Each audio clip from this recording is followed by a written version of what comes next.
meron lang akong share sa inyo ng mga detalye para hindi naman kayo nagmumukhang tanga or nagmumukhang uto-uto sa mga napapanood nyo or nakikita nyo sa mga social media or sa mga content. So dito makikita natin sa Involve Asia, nagsimula akong mag-affiliate marketing dito sa Involve Asia nung June. Almost 1 month na akong nag-affiliate dito. At makikita nyo dito, meron na akong na-affiliate or meron nang bumili sa mga link na pinopost ko na nagkakahalaga ng almost $50. So ang kinita ko dyan, meron na akong $0.39 or kung i-convert yan sa peso, parang wala pang mga 30 pesos.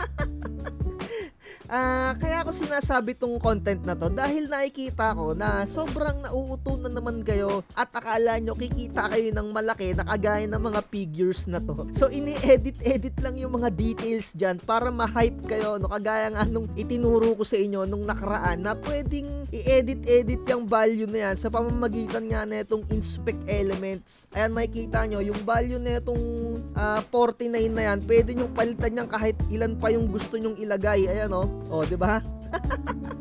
Kaya naman, wag kayo magpapa-auto. Siguro, mas maganda siguro na ipakita nung isang promoter kung ano yung mga binili ng mga products na dumaan sa kanyang mga affiliate link. So, kagaya nga nito sa Shopee, meron akong mga mangilan-ngilan na products na affiliate marketing, no? Or may mga bumili sa link ko.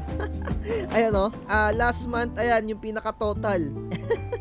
So mag-ingat kayo sa mga nagpapahype talaga kasi mauutulang kayo dyan, pinapa-register lang kayo dun sa mga link na yon para mag-earn siya ng pera. So kagaya nito, ipapakita ko pa sa inyo itong Lazada affiliate ko. Ito yung mga top 10 sa mga products na aking na-affiliate. Barya-barya lang yung mga kinikita dito pero once na mapagsama-sama yan, kahit papano, kumita na ako ngayong buwan ng 4,000. Pero enough na ba yan para sa isang pamumuhay, no? So, syempre hindi, no? Ito parang pambayad-bayad lang ng internet pero syempre nakakatulong pa rin sa akin. Ayan, no? Makikita nyo yung mga products na dumaan sa affiliate link ko. Medyo minsan umaabot ng 500 isang araw, 100.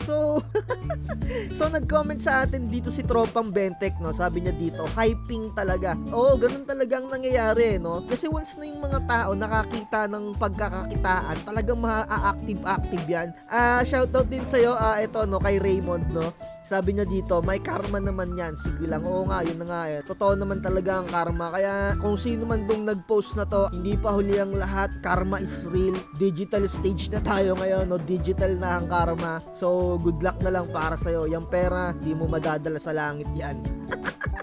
Kaya piliin pa rin natin gumawa ng mabuti, no?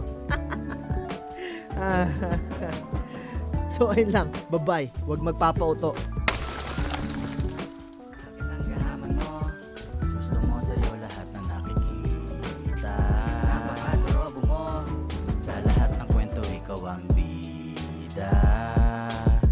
Napakahirap mo na makontento lahat ng porsyento.